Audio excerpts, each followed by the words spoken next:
नमस्कार। आज हामी एउटा अलि तातो विषयमा कुरा गर्दैछौँ। यो नेपालमा 12 कक्षा पास गरेपछि विदेश पढ्न जान नदिने भन्ने जुन हल्ला चलेको छ नि। हो, यो विषयले अहिले निकै तरङ्ग ल्याएको छ, खास गरी युवाहरूमा। एकदम। हामीलाई आएको यो स्रोतले पनि त्यही भन्छ। युवाहरूमा एकदमै चिन्ता छ, अलि निराशा जस्तो पनि देखिन्छ। त्यही त आज हामी यो कुरा अलि खोतल्ने प्रयास गरौँ न त।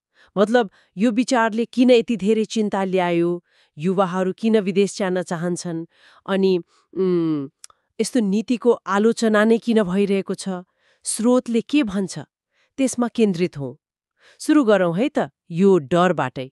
12 कक्षापछि विदेश पढ्न रोक्ने भन्ने जुन कुरा छ, स्रोतले त यसलाई युवाको सपना कुल्चिने, भविष्यसँग खेलवाड गर्ने भनेर निकै कडा रूपमा लिएको छ। हो, प्रतिक्रिया निकै कडा छ। तर किन यस्तो तीव्र प्रतिक्रिया आयो होला जस्तो लाग्छ यो स्रोत हेर्दा?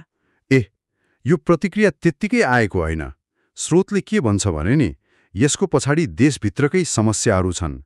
खासमा यहाँ राम्रो अवसरको कमी छ। अवसर मतलब कस्तो अवसर? मतलब गुणस्तरीय उच्च शिक्षा, होइन? सबैले चाहे जस्तो पढ्न पाउने अवस्था छैन, अनि पढेपछि पनि आफ्नो सिप अनुसारको चित्त बुझ्दो काम पाउन गाह्रो छ।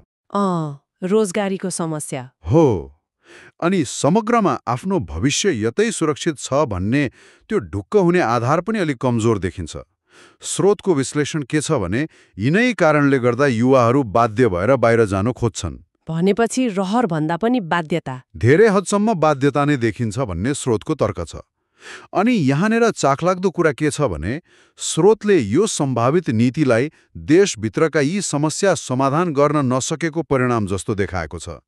मतलब समस्या समाधान गर्नुको सट्टा बाटो नै बन्द गर्न खोजेको जस्तो। हो, त्यस्तै आरोप छ। ध्यान अन्तै मोड्न खोजेको हो कि भन्ने शङ्का पनि स्रोतले उठाएको छ। अवसरको कुरा त छँदैछ, तर स्रोतले त सिधै सरकारको काम गर्ने तरिकामाथि पनि प्रश्न उठाएको देखिन्छ नि। भ्रष्टाचारको कुरा, होइन? अनि आश्वासन मात्रै दिने, काम नगर्ने। एकदम। त्यो आलोचना पनि निकै चर्को छ। युवाहरूको मुद्दालाई सरकारले गम्भीरतापूर्वक लिएन, उनीहरूका लागि अवसर बनाउन सकेन भन्ने आरोपहरू छन्।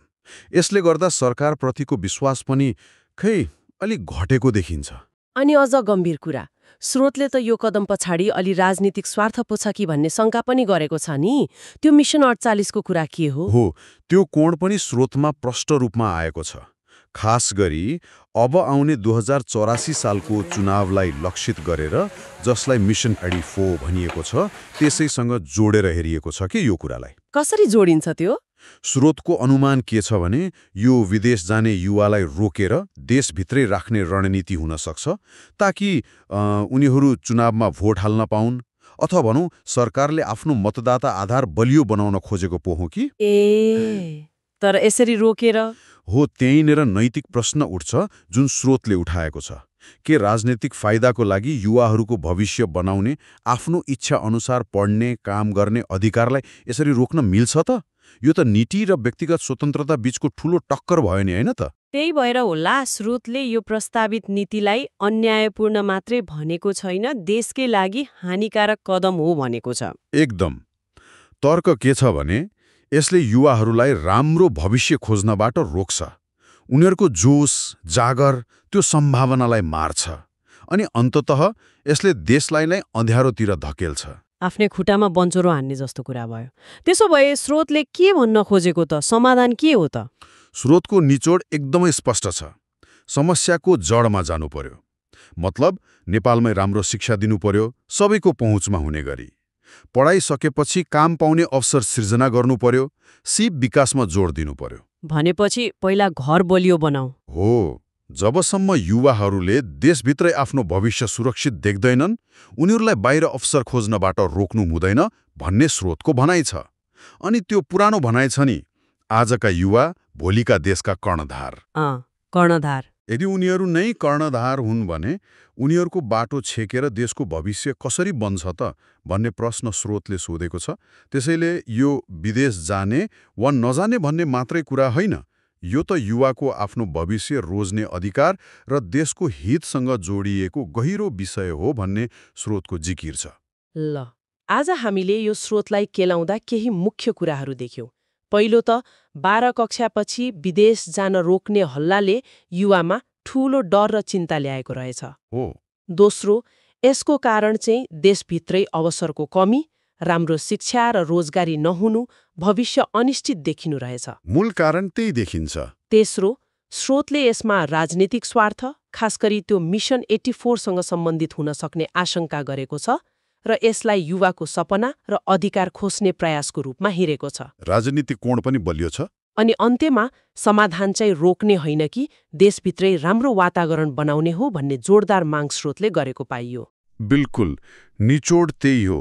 र यो स्रोतले के देखाउँछ भने नि, अहिलेको अवस्था र सरकारका प्राथमिकताप्रति मान्छेहरूमा, खास गरी युवाहरूमा गहिरो असन्तुष्टि छ।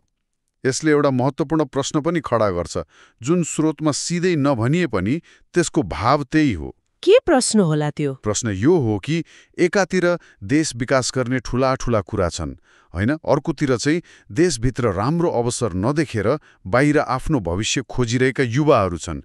यी दुई कुरा बीच कसरी सन्तुलन मिलाउने?